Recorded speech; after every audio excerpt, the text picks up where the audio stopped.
Hi everybody, this is the biology exam review and the overview about all we have taken this semester, semester 1 for grade 10 at the International School of Innovation. This chapter is talking about the nervous system, nervous communication.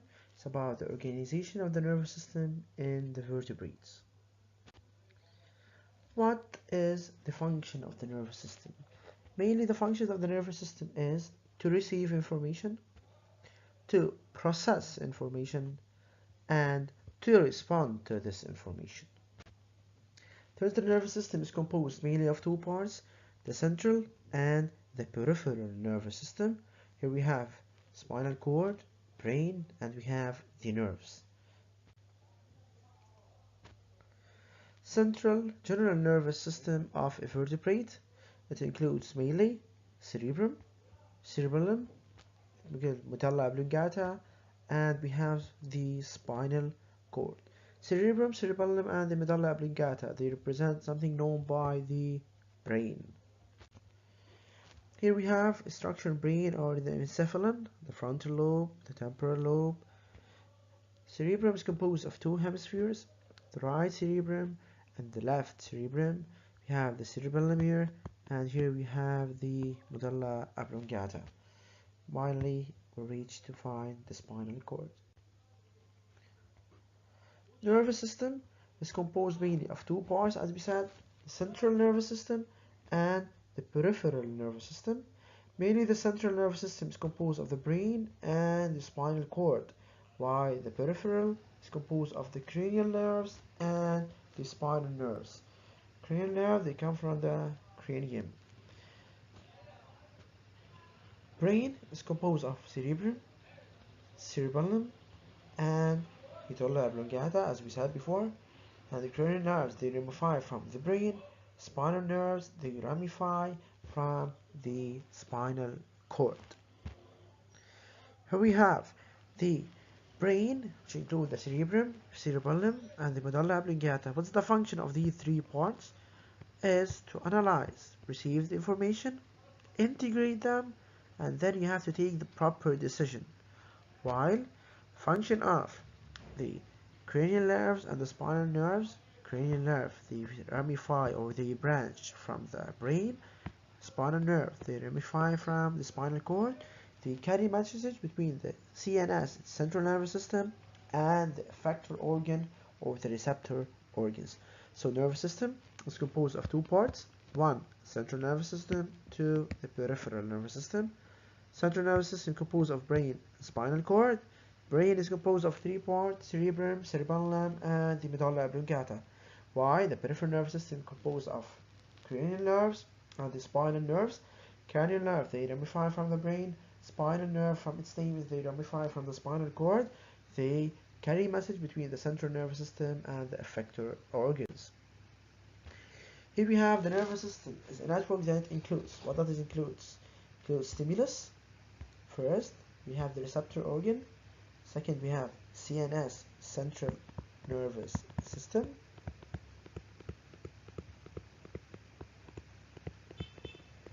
And finally, we have this, the effector organ, and to reach to the action. So first of all, we need the stimulus. For example, heat. This is a stimulus. Receptor organ, I hold a hot cup of tea. The stimulus is the hot cup. The receptor organ is my hand. The receptor organ sends the message to the central nervous system. The central nervous system sends the message back to the effector organ. It's so fast. The effector organ takes an action to hold my hand, for example, or remove my hand from the cup. First, our receptor organ, it recognizes the stimulus and stimulate a message. My hand, it recognizes that this cup is so hot, you have to do something for this. Second, we have a sensory pathway between the receptor and the central nervous system. It's called the sensory neuron, or it has another name, is afferent. It conducts a message from the sensory organ, which is the receptor organ, toward the central nervous system. Second, we have the central nervous system. It receives information, analyze them, and integrate them, and decide the proper action, and send this action toward the effector organ.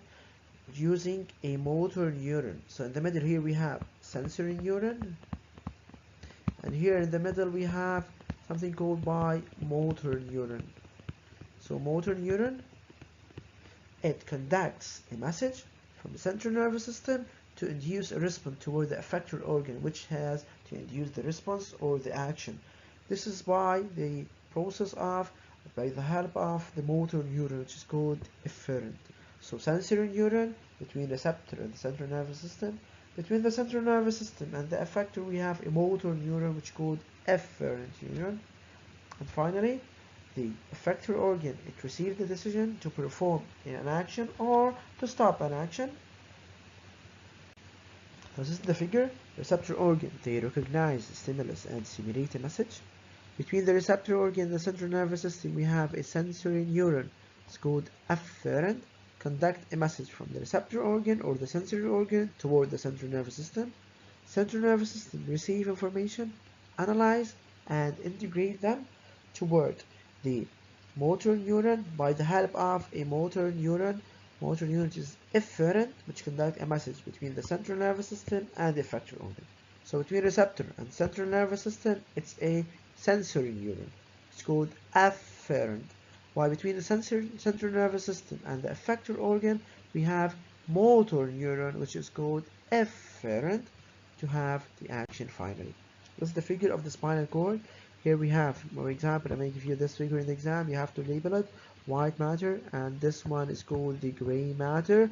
We have the motor neuron, monosynaptic synapse. We're going to talk about this later. So this figure shows the spinal cord. We have the white matter, as I said. Here we have the gray matter. Here we have the dorsal fissure, dorsal root, the ventral root, and here we have the ventral fissure. And then in the middle we have the cerebrospinal canal. Here, as I said, here we have the sensory input, send the message to the brain, integrate, analysis, and through the motor neuron, which is called efferent, toward the effector organ to take an action. So we have, I saw a cup of water, I saw it using my eyes, through the sensory neuron, toward the central nervous system, they are called afferent, toward the central nervous system, and using the motor neuron, which are efferent neuron, toward the muscles of the hand to take an action where the hand approach. So stimulus, receptor organ, sensory neuron, central nervous system, meaning the interneuron, motor neuron, effector organ, and finally the response or the action. So this is the pathway of the nervous message. It moves stimulus, receptor organ, sensory neuron, central nervous system, motor neuron, effector organ, and finally to reach to the response or to the action. R-sim reflex arc pathway. First we have R, which is receptor neuron, they receive the stimulus. Second, S, first R. Here we have S, which is sensory neuron, they pass the impulse on. I is called the interneuron between the sensory and the motor, and the spinal cord processes. And finally we have the AM, which is the motor neuron which have to act. It is the R-sim reflex. Anatomy of a neuron. A neuron, as we know, is typically made up of dendrites, cell body, which is called the soma, which contains the nucleus, and we have the axon, which may or may not be covered by myelin chain. Finally, we have the terminal arborization, which is called the terminal buds or knobs. So dendrites, cell body, axon. Cell body is called the soma, which contains the nucleus, dendrites, cell body, axon, and finally we have the terminal arborization here. So this is dendrites.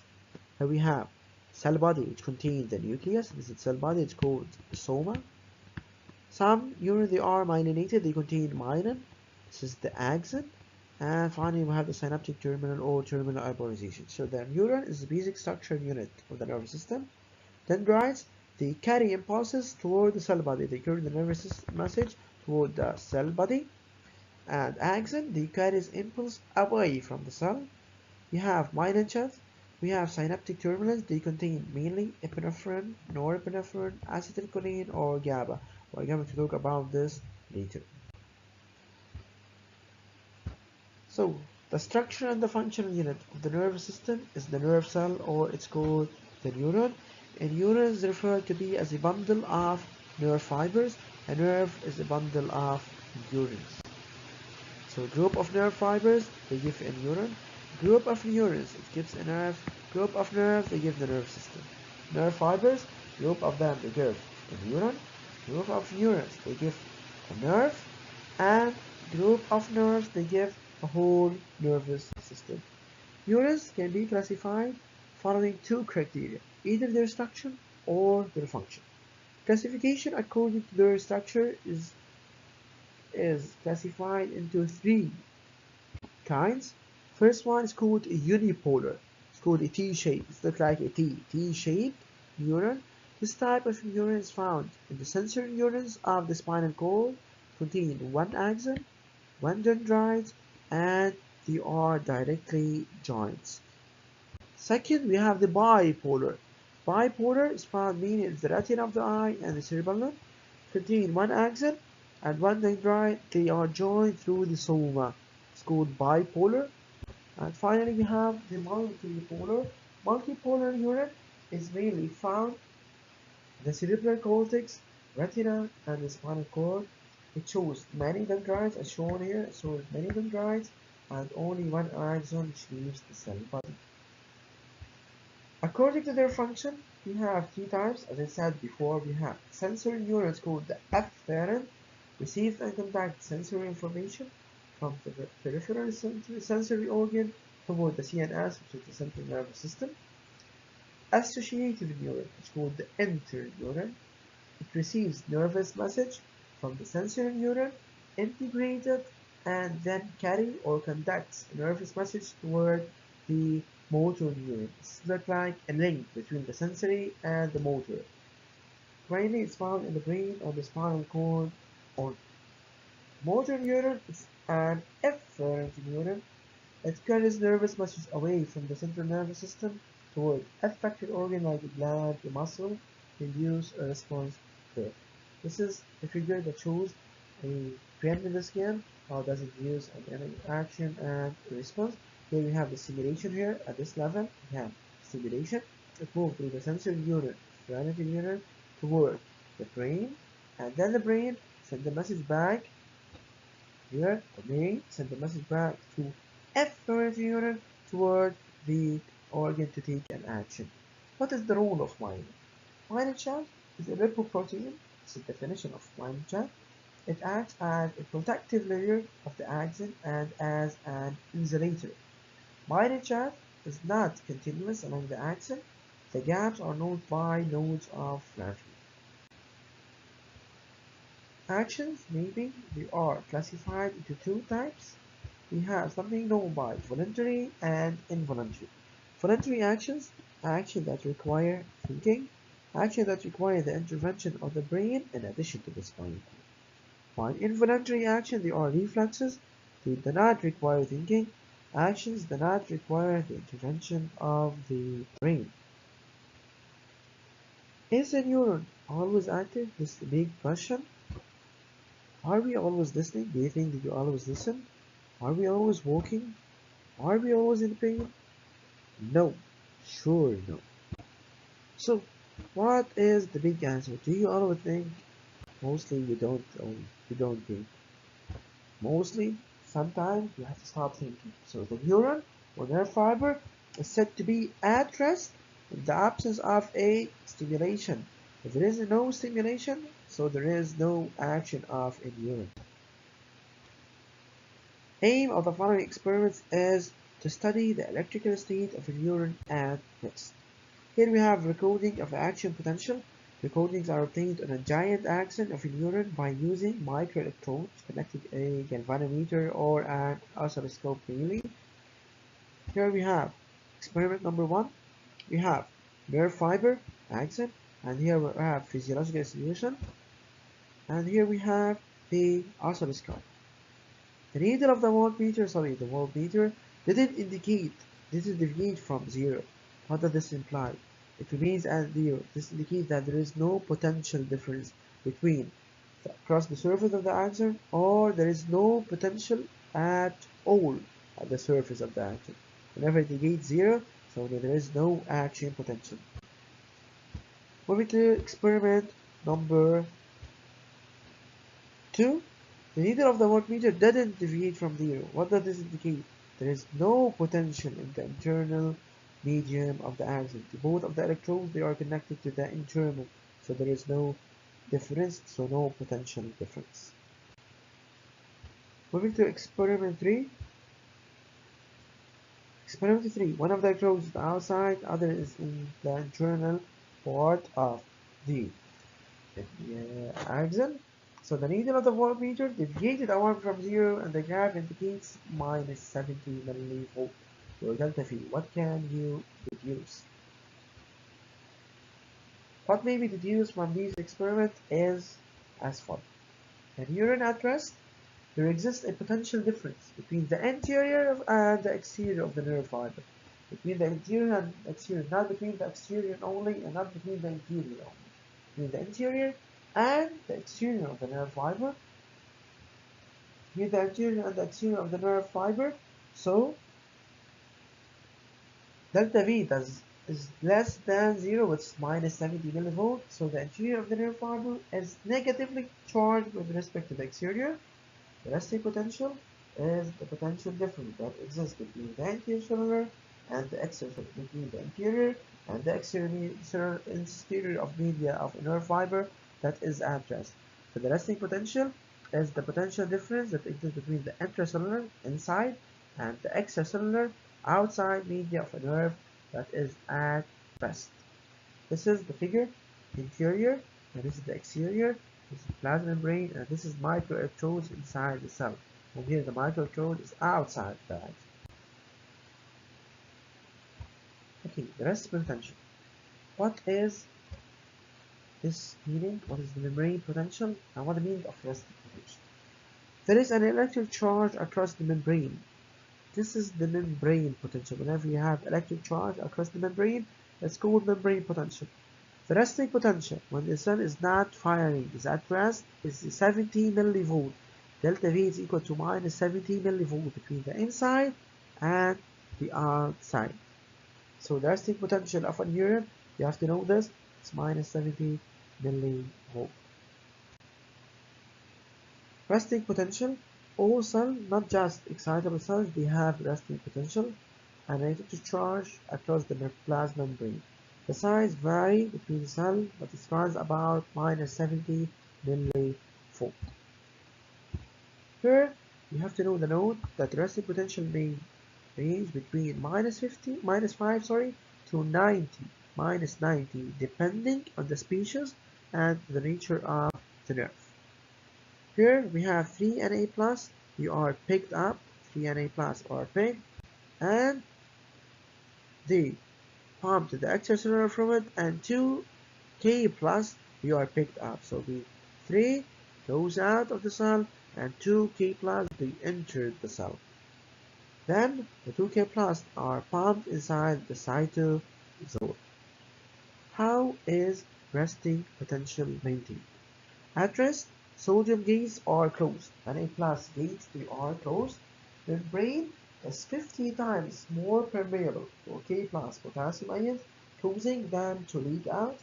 This causes the outside of the brain to have an abundance of positive charge compared to the inside. The inside of the membrane is negative compared to the outside. Sodium potassium pump, Na+, K+ pump, allows K+ ions in for Na+ to go out where 3 Na+ goes out.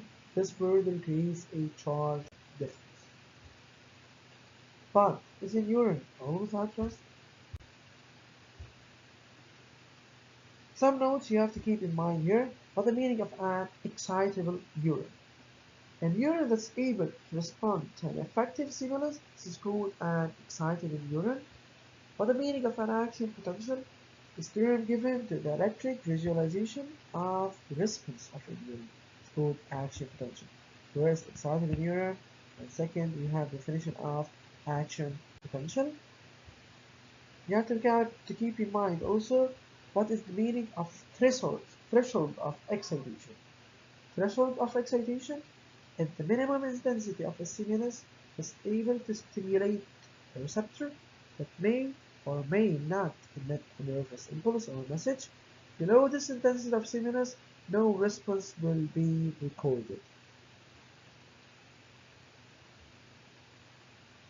Now we have to know that upon excitation, a change in the potential difference across the interior and the exterior of the nerve fiber should occur and reach the threshold of depolarization in order to initiate an action potential, which means a response. Threshold of depolarization is the minimum change in the potential difference that should be reached in the nerve fiber so as to create an action potential. Also, you have to keep in mind these notes: minimum time of excitation, the minimum time during which an effective stimulus should be applied in order to excite ganglion. This is some experiments are done. At rest, it's minus 70 millivolt. This is the resting potential. No change in the potential difference upon stimulation or stimulus of intensity I1, which is less than the threshold of excitation. So no change in the potential difference between where I1 is less than the threshold of excitation, no change in the potential difference, as if nothing is occurred, no action potential is stimulating this nerve fiber. This stimulus is said to be ineffective since it doesn't cause any action potential. Moving upon application of stimulus I2, less than threshold, but you have to say that I2 is greater than I1. You have small artifact here, small action potential, not considered as action potential, artifact. So this is reaching the threshold of depolarization, doesn't reach this. So slight change in the potential difference, slight depolarization, doesn't reach the depolarization. Slight depolarization is called artifact that did not reach the threshold of depolarization. Then everything goes back to the normal situation. This stimulus is said to be ineffective. 3. Upon application of stimulus of intensity I3. I3 is greater than or equal to the threshold of excitation. As sure, I3 is greater than I2, so we have small artifact and we have an action potential here. This is the action potential that I'm talking about. So I3 is greater than or equal to threshold of excitation, and enough change in the potential difference occurs that reaches the threshold of depolarization. An action potential of amplitude about 120 millivolt was recorded. This simulation is said to be effective, and it's called the threshold of excitation. While I4 is greater than or equal to the threshold of excitation, also an action potential is recorded.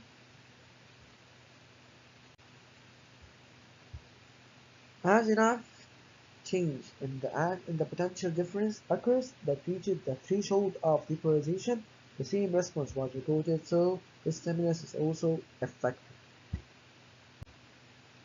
Here we have action potential in nerve fiber.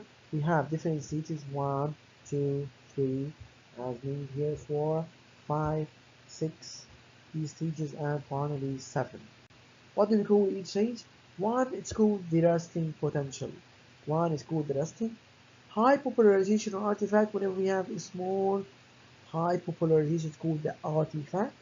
Depolarization, whenever it reaches toward the action. Inversion of polarity, whenever it goes back like this. Repolarization, hyperpolarization, and finally we have to go to the resting potential. This is stage number 7. Here we have some phases of the action potential. 1. Electric interpretation of the difference. Depolarization. What happens? It corresponds to the hypopolarization of 120 millivolt. We have 50 minus 70. It's 50 plus 70, so it's 120. This indicates that the interior becomes more positively compared with the exterior, which should become more negative. Repolarization, when it comes back to minus, which corresponds to the return back to the initial stage. This potential difference drops from 50 millivolt to reach minus 70. This indicates that the nerve fiber is once again more negatively on the interior with respect to the exterior, which become more positively charged. 6. Hypopolarization. Hyperpolarization corresponds to the increase in the electronegativity of the interior of the nerve fiber, where delta V drops to about minus 70 millivolt. This indicates that the interior is now more negative compared to the resting state. Now we're going to move to the understanding the ionic changes. Resting phase. This state the cell is highly membrane to K plus than to Na plus, where more K plus on the inside and more Na plus on the outside. Once continuing with the ionic interpretation, depolarization, the membrane permeability to Na plus is more permeable to Na plus where it increases, and the permeability to K plus decreases. It's become more electropositive.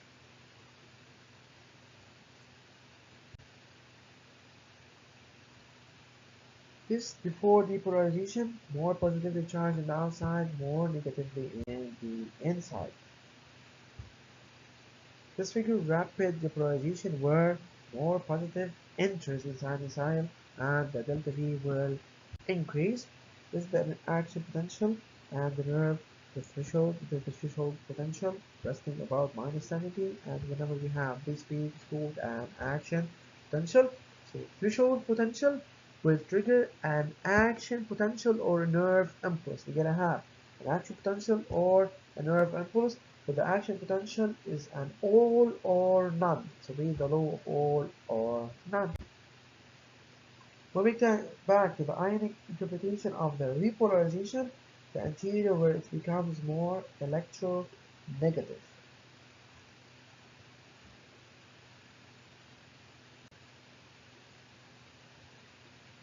Repolarization phase, the sodium ion channels they close and become refractory. Depolarization trigger opening of voltage gated potassium ion channel. This K plus flush out of the cell, repolarizing and then hyperpolarizing the membrane. This is the repolarization when it comes back toward the negativity. Finally, we have the hyperpolarization.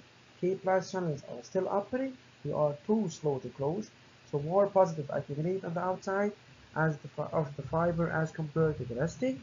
The interior becomes more electronegative than the resting phase.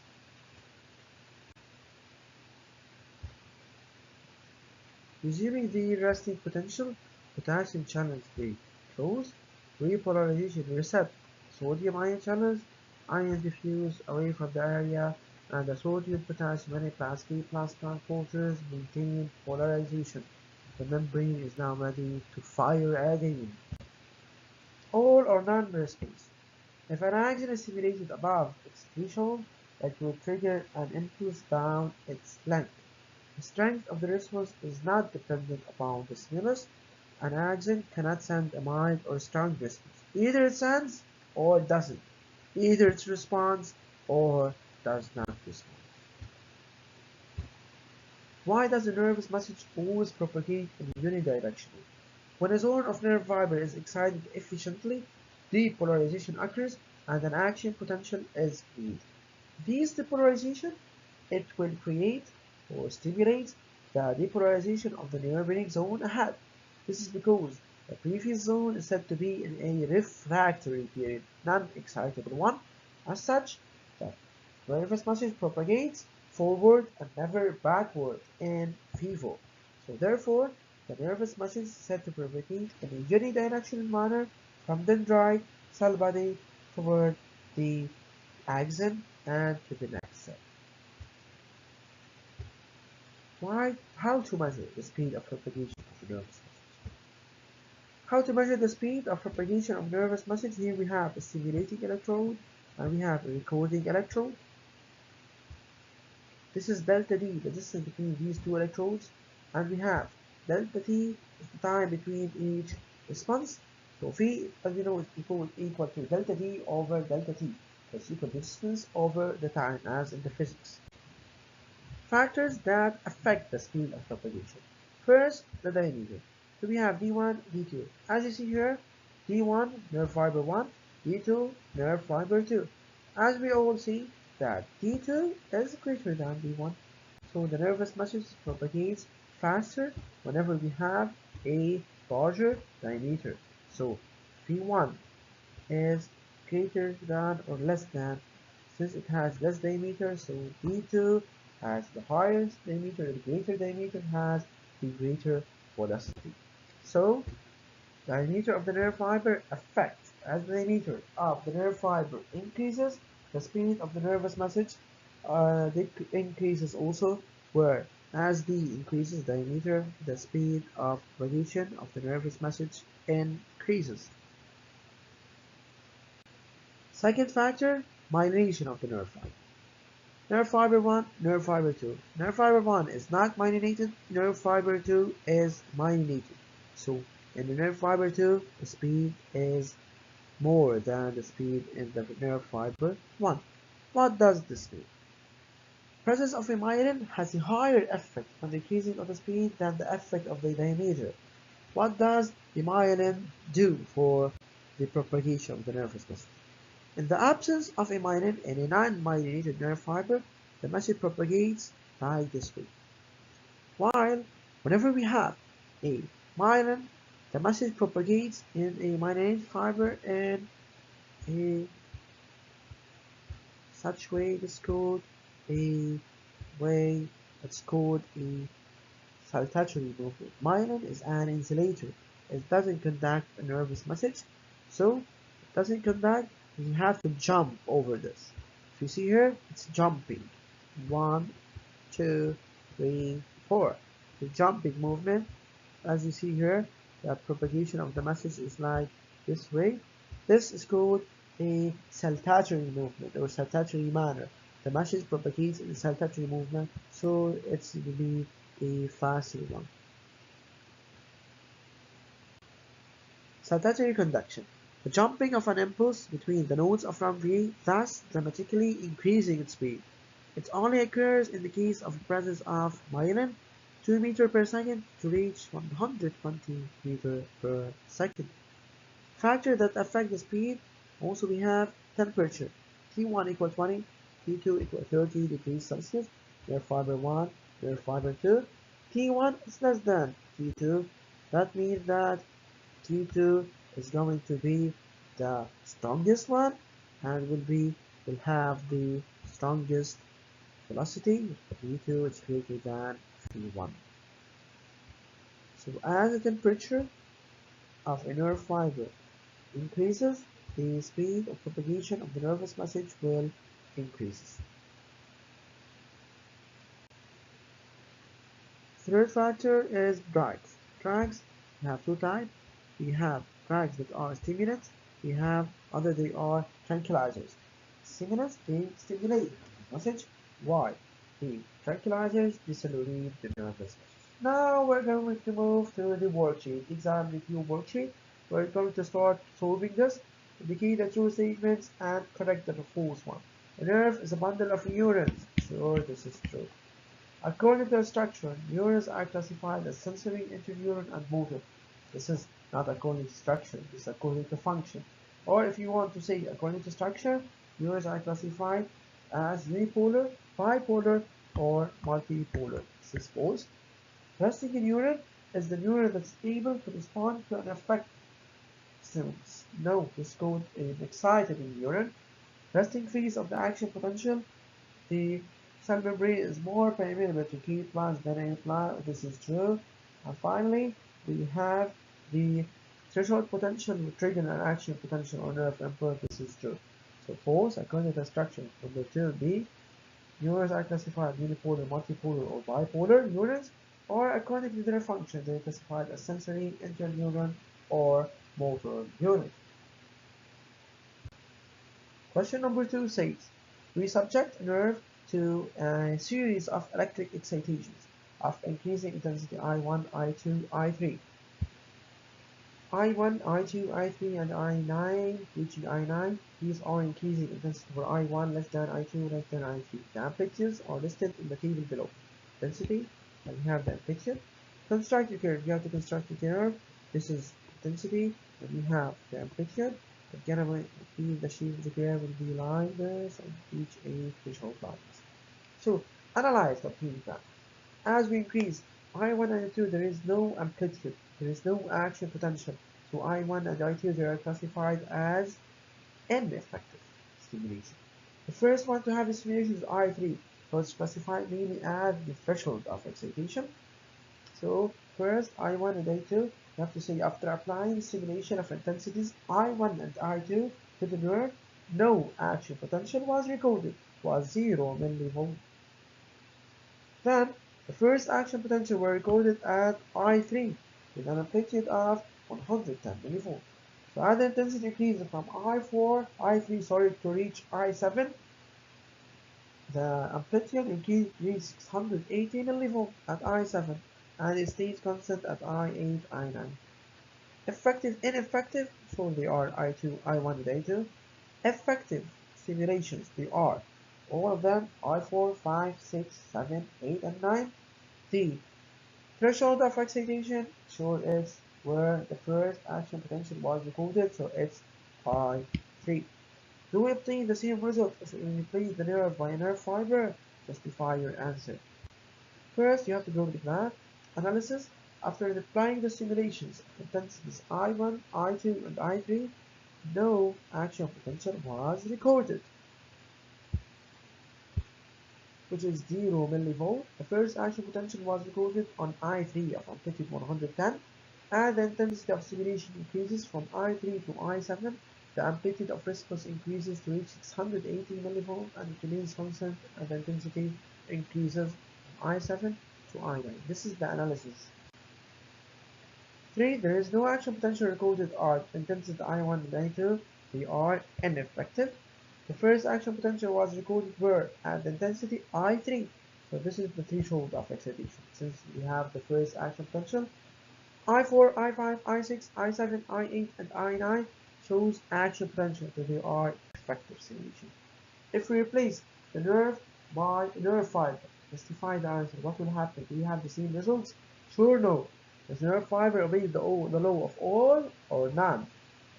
Why? The nerve fiber doesn't obey, the nerve doesn't obey this rule. So the nerve fiber obeys the law of all or none, which means that either you observe an action potential or you didn't observe an action potential. Question number 3. Pacini corpuscles are mechanoreceptors of the skin. They are sensitive to pressure. By the help of the device represented in document 1, we exert pressures of increasing intensities, and we register the potential that appear on the nerve fiber when in contact with the corpuscle in document 2. Analyze the registration of document 2. What can you conclude concerning the coding of the intensity of the stimulus? Identify the threshold of activity. Here we have this figure. We have the system permitting the application of pressure. We have the fiber body, nerve coding, this is the Pacini corpuscles, this is the nerve fiber, electrodes, and the physiological information. Here we have the beginning of stimulus of pressure 0.2 gram per centimeter square. Here 0.5 gram per centimeter square, 4 gram per centimeter square, and 13.